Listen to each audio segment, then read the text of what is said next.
Dans ma capsule sur la crevette pistolet, nous avions vu la propension de la nature à privilégier certaines espèces plus que d'autres. Ok, le pouvoir de l'humain est de posséder un cerveau développé lui permettant de quasiment tout créer, mais franchement, est-ce que ça n'aurait été pas plus classe que de voir la nuit ou marcher sur les murs? C'est pourquoi on ne peut qu'être envieux de ces trois animaux ayant de véritables super pouvoirs.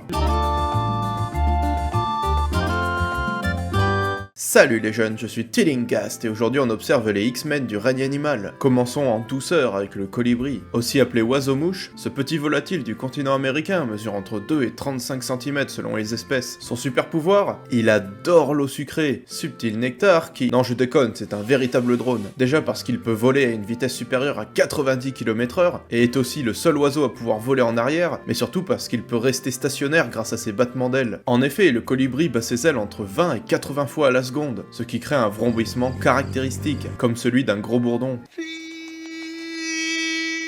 Ce pouvoir lui permet de butiner les fleurs et leur précieux nectar en toute tranquillité. Est-ce que vous vous rappelez qu'il y a 2000 ans, un certain charpentier a réalisé l'exploit de marcher sur l'eau? Franchement, je ne vois rien d'anormal ici, puisqu'un lézard y arrivait déjà avant lui. Voici le lézard Jésus-Christ. Non, ce n'est pas le dieu des reptiliens, mais juste un reptile capable de courir sur l'eau. Aussi appelé basilic vert, ce lézard d'Amérique centrale peut courir sur l'eau avec son poids plume d'environ 200 grammes à l'âge adulte, mais surtout grâce à son incroyable vitesse atteignant les 10 km/h. Attention, ça va vite.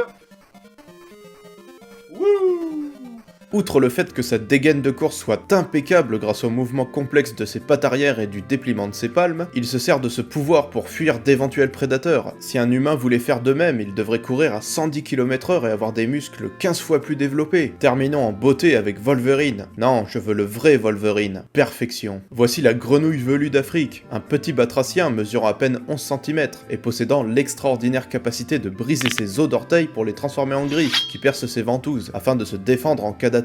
Ouais, ça rigole zéro. Wolverine n'a qu'à bien se tenir. La nature recèle encore d'autres curiosités animales, et nous les verrons, mais... Ça sera pour une prochaine fois. Si cette capsule vous a plu, n'oubliez pas de vous abonner et de clocher. Vous connaissez la chanson. Quant à moi, je vous retrouve dans une prochaine vidéo. Salut les jeunes!